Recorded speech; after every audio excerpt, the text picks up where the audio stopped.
जय हिंद, नमस्कार। आपके अपने YouTube चैनल अध्ययन प्रहरी में आप सभी का स्वागत है। अपने इस चैनल में हम लोग हिस्ट्री के शॉर्ट नोट्स जो टेस्ट सीरीज़ जो विभिन्न प्रतिष्ठित संस्थाओं द्वारा जो टेस्ट सीरीज़ जारी किए जाते हैं, उन टेस्ट सीरीज़ के सेक्शनल जो टेस्ट होते हैं, उनके हम नोट्स आपको प्रोवाइड कर रहे हैं, जिसमें से अभी हमारी जो श्रृंखला चल रही है वो हिस्ट्री की है। इससे पहले पॉलिटी समाप्त हो चुकी है और ये हिस्ट्री का तीसरा लेक्चर होगा, जहाँ पर हम लोगों ने पिछले लेक्चर में आपने देखा होगा कि यहाँ तक हम लोगों ने फिनिश कर लिया था। भारतीय परिषद अधिनियम 1909 को पढ़ लिया था। अब इसके आगे जारी रखेंगे अपने इस लेक्चर में। तो इस लेक्चर में भारत छोड़ो आंदोलन जो 1942 में प्रारंभ किया गया था, उसको हम पढ़ेंगे और परीक्षा में इससे संबंधित कौन से प्रश्न आ सकते हैं वो इसमें हम देखेंगे।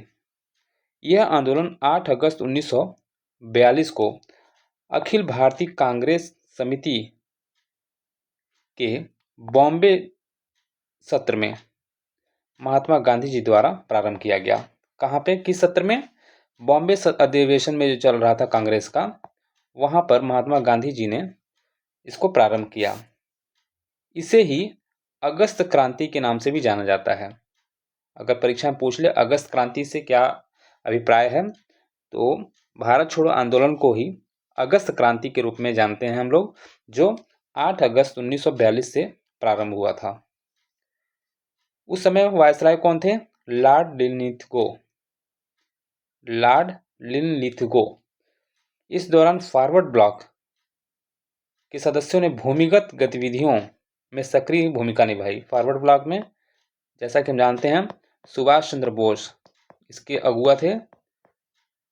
इनके द्वारा ये भूमिगत रहते हुए अपनी कार्रवाई कर रहे थे। कम्युनिस्ट और हिंदू महासभा ने इस आंदोलन में शामिल नहीं हुए और इसका विरोध किया। कौन कौन? हिंदू महासभा और कम्युनिस्ट। आगे देखेंगे मुस्लिम लीग। इसका पूरा नाम अखिल भारतीय मुस्लिम लीग था। अखिल भारतीय मुस्लिम लीग। स्थापना कब हुई इसकी? हिंदू बहुसंख्यक वर्चस्व। स्थापना का कारण जो था मुस्लिम लीग का, हिंदू बहुसंख्यक वर्चस्व के विरुद्ध मुस्लिम हितों की रक्षा के उद्देश्य से किया गया था।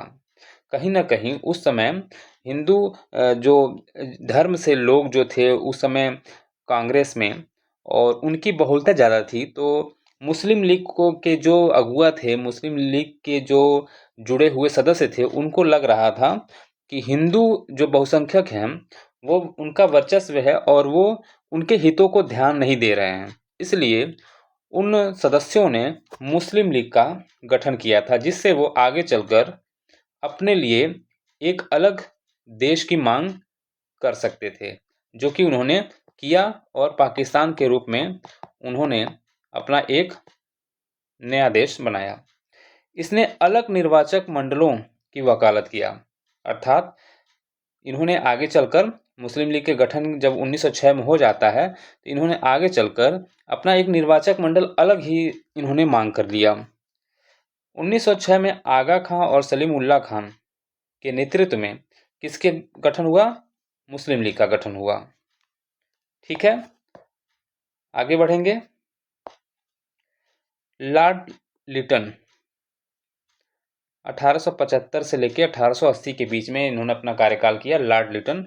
और लॉर्ड लिटन, लॉर्ड रिपन, ये दो ऐसे ऐतिहासिक वायसराय रहे हैं जिन्होंने अपना एक अलग ही नियम कानून चलाया, जिसमें से लॉर्ड रिपन तो अच्छे कार्यों के लिए जाने जाते हैं, वहीं लॉर्ड लिटन की आलोचना आज भी होती है। क्यों होती है? इसने वर्नाकुलर प्रेस एक्ट लगा दिया था, अर्थात प्रेस की स्वतंत्रता पर इसने रोक लगा दिया था। क्यों लगाया था? इसका कहना था कि स्थानीय भाषा के अखबारों पर सेंसरशिप लगाया जाए, क्योंकि वे सरकार की नीतियों की आलोचना करते हैं। क्योंकि जो स्थानीय अखबार हुआ करते थे आम जनमानस के बीच जाते थे और आम जनमानस को ये जागरूक कर रहे थे कि अंग्रेज किस तरह से हमें गुलामी के शिकंजे में जकड़ लिए हैं और हमारा शोषण कर रहे हैं। इसलिए लॉर्ड लिटन की अगुवाई में वर्नाकुलर प्रेस एक्ट लगाया जाता है, जिससे स्थानीय अखबारों पर रोक लगा दिया जाता है और तमाम तरह के प्रतिबंध लगाए जाते हैं। इसी के समय में शस्त्र अधिनियम 1878 आया। वैधानिक सिविल सेवा, उच्च परिवारों के भारतीयों को सिविल सेवा में लाने का प्रयास किया गया। अर्थात जो उस समय भारतीय सिविल सेवा एग्जाम होते थे, जैसे आज हमारी यूपीएससी जो कराती है, उस तरह के एग्जाम में जो उच्च परिवार थे उनको ही वरीयता दी जा रही थी। गर्वित संयम की नीति अक्सर पूछा जाता है, गर्वित संयम की नीति से किसका संबंध है? तो ये लॉर्ड लिटन का संबंध है। भारतीय रियासतों के विरुद्ध रूढ़िवादी नीति, जो भारतीय रियासत थे उनके प्रति एक परंपरागत जो रीति थी, एक सौतेला व्यवहार किया जा रहा था अंग्रेजों के द्वारा। भारतीय सिविल सेवा आईसीएस की आयु जो है 21 वर्ष से घटाकर 19 वर्ष कर दिया गया, जिससे जो भारतीय जो थे उन्हें कम समय मिल सके और अंग्रेज की जो बौद्धिक क्षमता थी, क्योंकि उनकी आर्थिक स्थिति और बौद्धिक क्षमता भारतीयों से बेहतर थी, इसलिए उसने 21 से जब 19 किया, ताकि यहाँ के जो नौजवान युवा थे उन्हें तैयारी का अवसर कम मिल सके और जो रेशियो रहे वो ब्रिटिश युवाओं का ज़्यादा रहे भारतीयों की तुलना में। इन्होंने ही 1876 से 78 में भीषण अकाल, इन्हीं के समय में भीषण अकाल भारत में आया 1876 से 78 के बीच में। इसी समय दिल्ली में महारानी विक्टोरिया को कैसर-ए-हिंद की उपाधि दी गई। याद रखेंगे, कैसर-ए-हिंद की उपाधि महारानी विक्टोरिया को कब दिया गया? तो लॉर्ड लिटन के समय में दिया गया। अब इसके बाद जिनकी प्रशंसा होती है लॉर्ड रिपन, लॉर्ड लिटन की आलोचना होती है, वहीं लॉर्ड रिपन की प्रशंसा होती है। क्यों होती है? क्योंकि इन्हें स्थानीय स्वशासन का जनक कहा जाता है। इसके तहत जिला बोर्ड और नगर बोर्ड का गठन किया गया। कब? 1882 में। वर्नाकुलर प्रेस एक्ट, जहां पर लॉर्ड लिटन ने स्थानीय अखबारों पर प्रतिबंध लगाए थे, वहीं पर लॉर्ड रिपन ने वर्नाकुलर प्रेस एक्ट को निरस्त कर दिया। इन्हीं के समय में इल्बर्ट बिल में 1883 में पेश किया गया, जिससे भारतीय न्यायाधीशों को यूरोपीय लोगों पर मुकदमा चलाने की अनुमति दी गई। ये बहुत बड़ा कदम था कि भारतीय न्यायाधीशों को जो यूरोपीय लोग थे उन पर भी मुकदमा चलाने का अधिकार दिया गया। इन्हीं के समय प्रथम कारखाना अधिनियम आया। कब? 1881 में, जिसमें 7 साल से कम उम्र के बच्चों को कारखाने में काम करने से रोक लगा दी गई। एक बेहतर कार्य था कि 7 साल के जो बच्चे होते हैं उनके अंदर कितनी शक्ति होती है, तो उनका एक बचपन चल रहा होता है और 7 साल से भी कम उम्र के बच्चे काम कर रहे थे। इसलिए प्रथम कारखाना अधिनियम 1881 के तहत इन्होंने 7 साल से कम उम्र के बच्चों को काम करने से रोक दिया था। इन्हीं के समय में हंटर कमीशन आया। हंटर कमीशन का हमारे आज के भारत में बहुत बड़ा योगदान है, क्योंकि शिक्षा में सुधार, प्राथमिक हो, माध्यमिक हो और महिला शिक्षा को का और अच्छे से विस्तार किया जाए, इसकी सिफारिश किया था हंटर कमीशन ने। कब? 1882 में। अहमदिया आंदोलन की स्थापना मिर्जा गुलाम ने की थी। अहमदिया आंदोलन की स्थापना मिर्जा गुलाम ने की थी। आगे पढ़ेंगे आंग्ल मैसूर युद्ध। भारतीय इतिहास में 4-5 ऐसे युद्ध हैं, जैसे आंग्ल मैसूर युद्ध, आंग्ल कर्नाटक युद्ध और पानीपत का युद्ध, जो कि गुच्छों में युद्ध हुआ था, एक श्रृंखलाबद्ध हुआ था। उसी में आंग्ल मैसूर युद्ध को हम पढ़ेंगे। पहला आंग्ल मैसूर युद्ध कब हुआ? 1767 से 69 के बीच में। किसके बीच? हैदर अली और अंग्रेजों के बीच। और इस युद्ध में अंग्रेजों की तरफ निज़ाम और मराठा भी थे। हालांकि युद्ध समाप्त हुआ और एक तरफ से जो बढ़त थी वो हैदर अली को मिली। किसके साथ? मद्रास की संधि के साथ।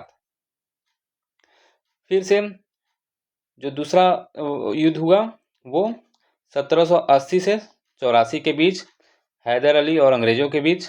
यह मंगलोर की संधि के साथ समाप्त हुई और इसमें हैदर अली घायल हो गया था।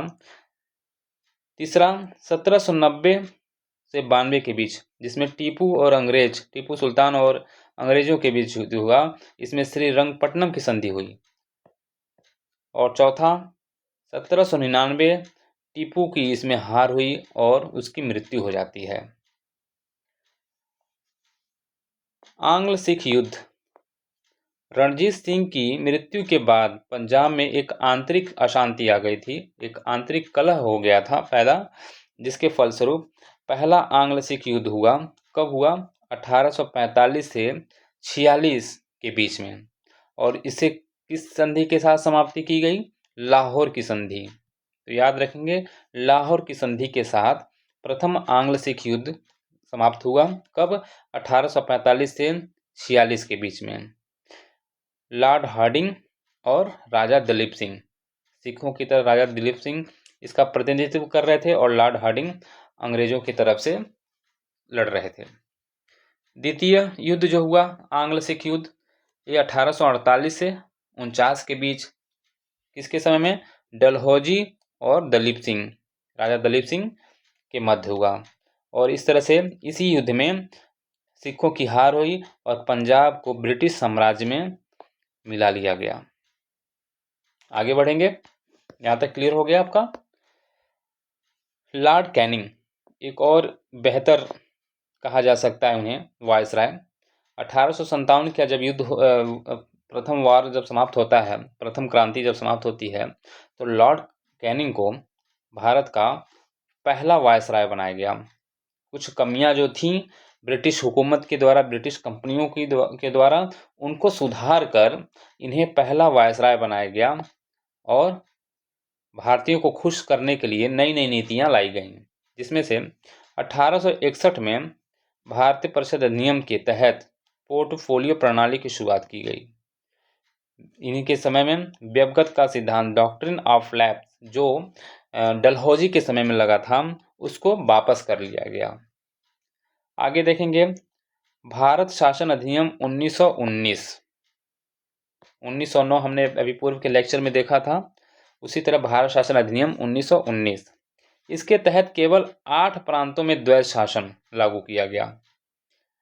देखेंगे 1919 में यहाँ पे प्रांतों में द्वैध शासन लगा था और यही 1935 के भारत शासन अधिनियम में प्रांतों से हटाकर इसे केंद्र में लागू कर दिया गया था।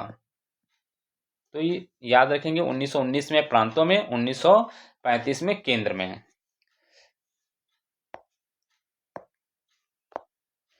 द्वैध शासन क्या होता है? द्वैध शासन, द्वैध शासन में दो तरह से हिस्सेदारी हो जाती है, शक्तियों का विभाजन दो तरह से हो जाता है। पहला जो होता है उसे कहते हैं हस्तांतरित विषय और दूसरा जो है उसे कहते हैं आरक्षित विषय। अब जो हस्तांतरित विषय है उसमें शिक्षा, स्वास्थ्य, कृषि, जिनका वजन कम होता है, वजन का तात्पर्य यह है कि जो कम प्रभावशाली पद होते हैं, कम प्रभावशाली विभाग होते हैं, जिनमें शक्तियां कम होती हैं, उनको हस्तांतरित विषय में कर दिया गया। और वित्त और पुलिस और रक्षा, जो पावरफुल विभाग थे, उसे आरक्षित विषय में कर दिया गया। ठीक है, आगे बढ़ते हैं। केंद्रीय विधायिका में द्विसदनी प्रणाली प्रारंभ की गई। केंद्रीय विधायिका में द्विसदनी यानी 2 सदन किए गए। जैसे आज हमारे में संसद में एक लोकसभा, राज्यसभा है, उसी तरह से केंद्रीय विधायिका में द्विसदनी प्रणाली प्रारंभ की गई।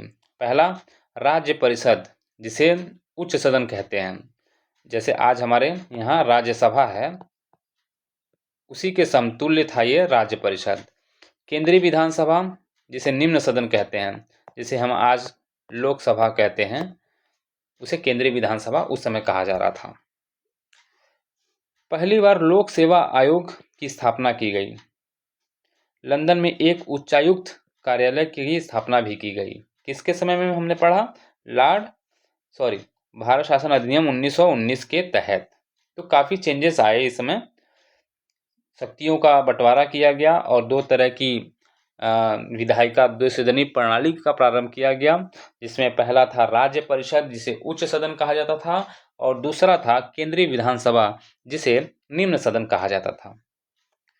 आगे हम देखेंगे नेहरू रिपोर्ट, अत्यंत ही महत्वपूर्ण यह है, हम इसे 5 स्टार कहेंगे। नेहरू रिपोर्ट कब आया था ये? 1928 में। द्विसदनी विधायिका का प्रस्ताव दिया गया था, किसके द्वारा था? मोतीलाल नेहरू जी द्वारा। ये किनके पिताजी थे? जवाहरलाल नेहरू जी के पिताजी थे मोतीलाल नेहरू, उन्हीं का था यह नेहरू रिपोर्ट 1928। सिंध को बंबई से अलग करने का सुझाव दिया गया। इस रिपोर्ट के तहत मोतीलाल नेहरू की अगुवाई में सचिव जवाहरलाल नेहरू जी इस रिपोर्ट के तहत सचिव थे उस समय, और ये अभी हमने बताया कि ये इनके पुत्र थे मोतीलाल नेहरू जी के। इसी रिपोर्ट के तहत डोमिनियन स्टेटस की मांग की गई। एक स्वशासित भारत, पूर्ण स्वतंत्रता नहीं कहा गया, हालांकि डोमिनियन स्टेटस की मांग की गई थी। मौलिक अधिकारों, धार्मिक स्वतंत्रता और सार्वजनिक रोजगार में समानता की बात कही गई।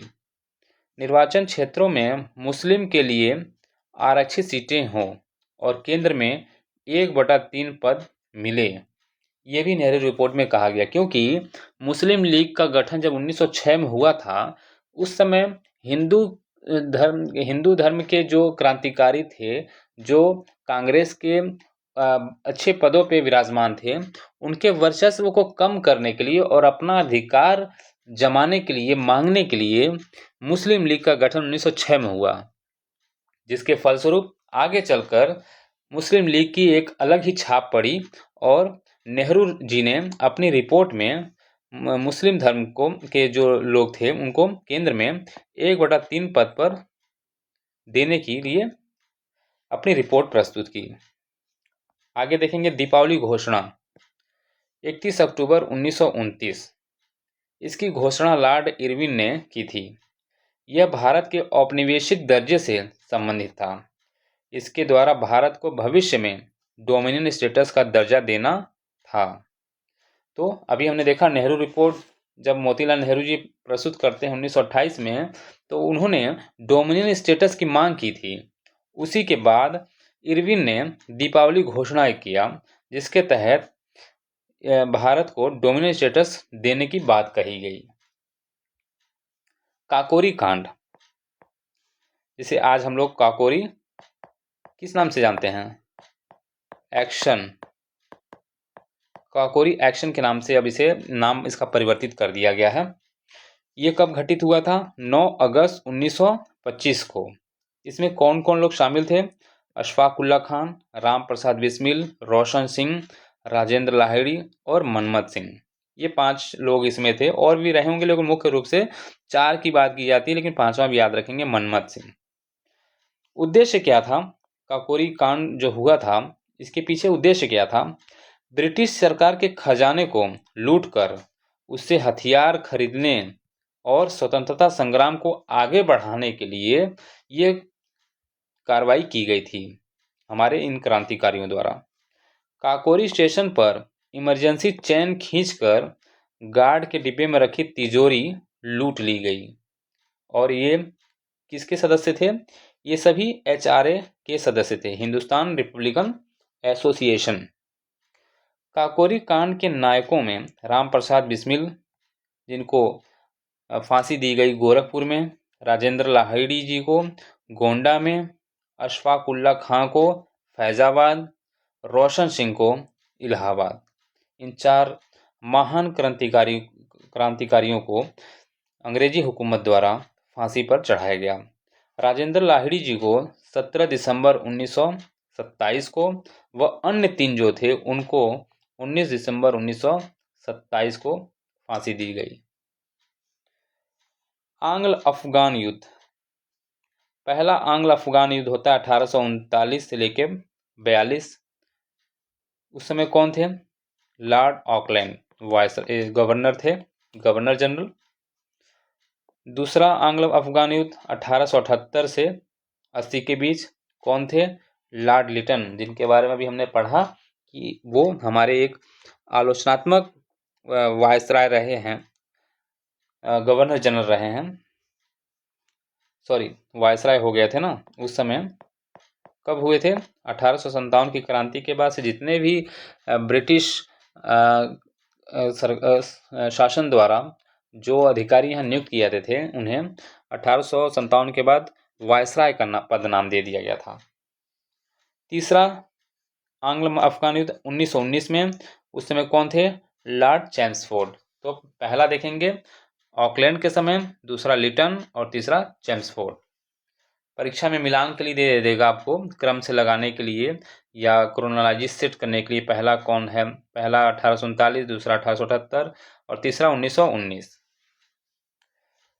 बैरकपुर छावनी विद्रोह कब हुआ? 1857। सती प्रथा का उन्मूलन 1829। अवध का विलय 1856 और सहायक संधि लागू हुई 1798।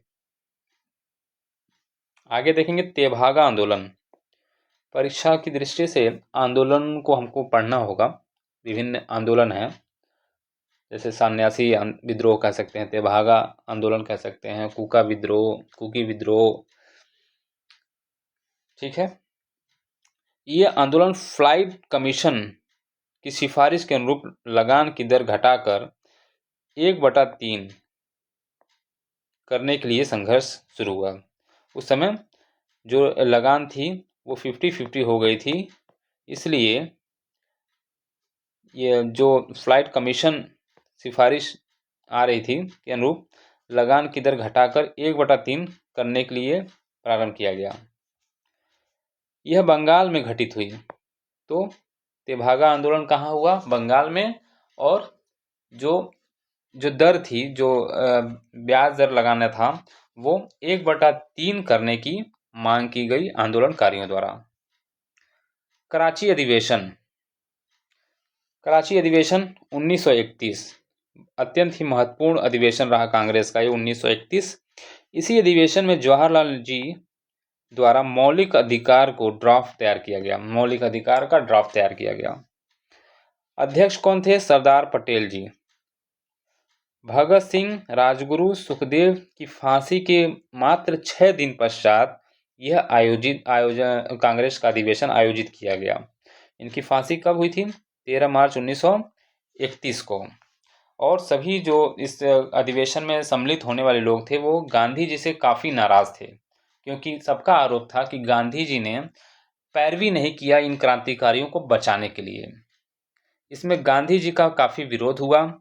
इसमें गांधी जी ने कहा था, गांधी मर सकता है पर गांधीवाद नहीं।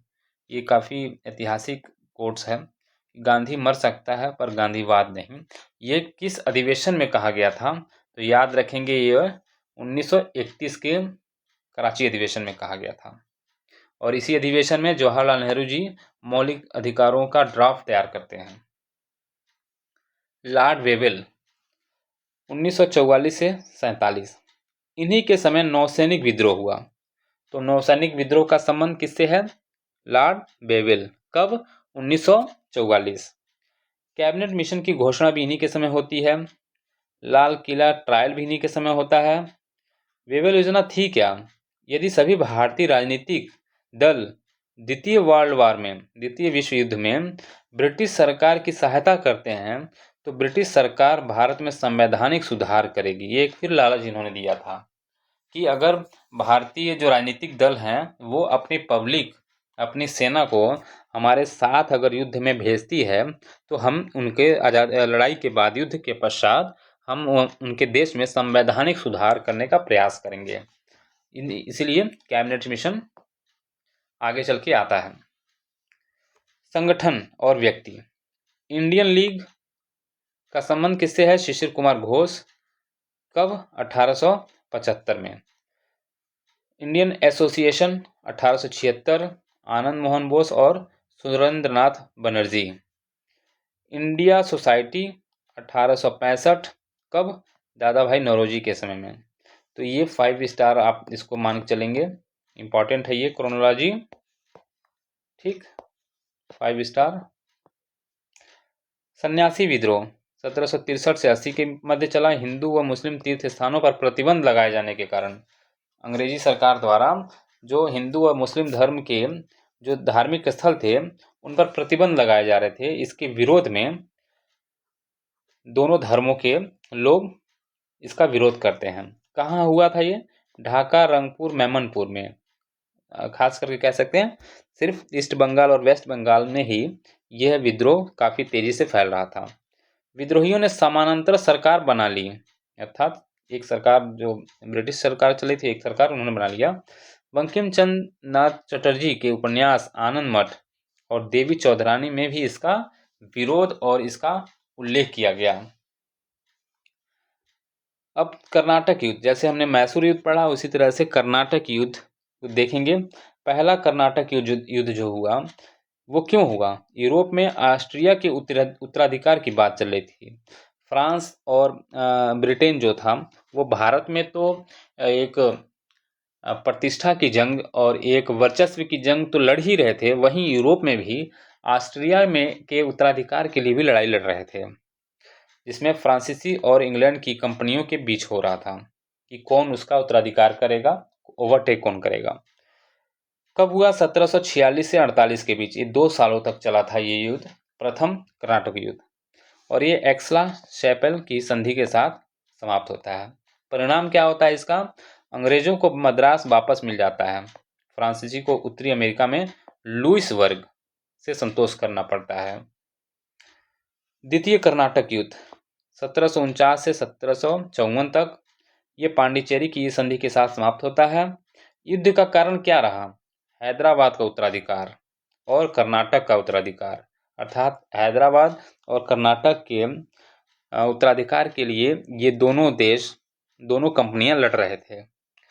इसी के बीच अंबुर का युद्ध होता है 1749 में, जिसमें फ्रांसीसी गठबंधन ने अनवरुद्दीन को हराकर, अनवरुद्दीन एक जो व्यक्ति था जो अंग्रेजों का हिमायती था, उसको हरा दिया फ्रांसीसी गठबंधन ने। फ्रांसीसी और भारत के राजाओं ने, कुछ राजा थे, मार डाला और चंदा साहब को कर्नाटक का नवाब बना दिया। चंदा साहब, यही चंदा साहब हैं जो फ्रांस की तरफ से लड़ रहे थे, मतलब उनके नुमाइंदे कह सकते हैं, उनके सहयोगी कह सकते हैं। वहीं अनवरुद्दीन जो था वो अंग्रेजों का हिमायती था। और इस युद्ध में, अंबुर के युद्ध में फ्रांसीसियों की जीत होती है और अनवरुद्दीन ने चंदा साहब को हराकर कर्नाटक का नवाब बन गया। अरकोट का घेरा, ये 1751 में हुआ। रॉबर्ट क्लाइव के नेतृत्व में अंग्रेजों ने कर्नाटक की राजधानी अरकोट पर कब्जा कर लिया। तो वहीं एक अंबुर के युद्ध में फ्रांसीसियों की विजय हुई और अरकोट के युद्ध में रॉबर्ट क्लाइव के नेतृत्व में अंग्रेजों की जीत होती है। फिर देखेंगे सन्यासी विद्रोह 1763 से 1800 के बीच में। मजमून शाह और देवी चौधरानी इसके अगुआ थे, इसकी को लीड कर रहे थे इस विद्रोह को। कहाँ हुआ था? ढाका, रंगपुर में। अभी हमने ऊपर पढ़ा है इसको। आगे देखेंगे तीसरा कर्नाटक युद्ध 1756 से 63 के बीच, ये पेरिस की संधि के साथ समाप्त होता है। अंग्रेजों की तरफ से सर आयरकुट और काउंट डी लाली फ्रांस की तरफ से। और मुख्य लड़ाई इसमें इसी बीच कब होती है? वांडीवाश की युद्ध 1760। 1760 के युद्ध में फ्रांसीसियों की हार होती है और यह युद्ध अत्यंत ही निर्णायक युद्ध इतिहास की कही जाती है, क्योंकि इसी युद्ध के साथ जो फ्रांसीसी थे इनका बोरिया बिस्तर भारत से बन जाता है और एक छत्र अंग्रेजों को राज करने का अवसर मिल जाता है। नील विद्रोह 1859 से लेकर 60 के मध्य हुआ। दीनबंधु मित्र ने अपने नाटक नील दर्पण में, किसमें? नील दर्पण में, नील बागान मालिकों के ऊपर जो अत्याचार कर रहे थे अंग्रेज, उनके वजह से नील विद्रोह प्रारंभ होता है। दिगंबर विश्वास और विष्णु विश्वास के नेतृत्व में किसानों ने नील बोने से इनकार कर दिया। आगे चल के आप इसे 1917 में चंपारण सत्याग्रह के रूप में भी देखेंगे, जहां पर नील की खेती न करने के लिए किसानों ने महात्मा गांधी जी के नेतृत्व में एक सत्याग्रह किया था, जिसे चंपारण सत्याग्रह के नाम से हम जानते हैं। आगे देखेंगे खेड़ा सत्याग्रह कब हुआ? 1917 से 18 के बीच। होम रूल लीग आंदोलन जो कहते हैं अप्रैल 1916, स्वदेशी आंदोलन 1905, गदर आंदोलन 1913, पाइक विद्रोह 1825 में हुआ। उड़ीसा की पाइक जाति एक थी, पाइक जनजाति जो है, उनके विरुद्ध, उनके द्वारा अंग्रेजों के विरुद्ध सशस्त्र विद्रोह था ये, अथवा मतलब अर्थात हथियारों के साथ, जो भी हथियार उस समय लोगों के पास थे उस हथियार के साथ ये विद्रोह उन्होंने प्रारंभ किया। इसके अगुआ थे बख्शी जगबंधु विद्याधर। कौन थे? बख्शी जगबंधु विद्याधर। आगे देखेंगे प्रार्थना समाज।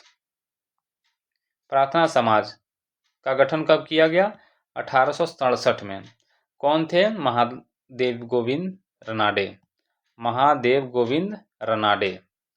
आत्मी सभा 1814 राजा राम मोहन राय के द्वारा। इंडियन एसोसिएशन 1876 आनंद मोहन बोस जी द्वारा। यूनाइटेड इंडिया पैट्रियोटिक किसके द्वारा? 1888 के समय में सैयद अहमद खान एवं बनारस के राजा शिव प्रसाद, दो लोगों ने यूनाइटेड इंडिया पैट्रियोटिक का प्रारंभ किया। कब? 1888 में। तो आप देख रहे होंगे हमारा लेक्चर आज यहाँ समाप्त हो रहा है। और इस लेक्चर में हमने देखा पाइक विद्रोह, प्रार्थना समाज, ये क्रोनोलॉजी में आपको अक्सर देखने को मिलेगा। प्रार्थना समाज, इसे एक बार इरेज कर देते हैं।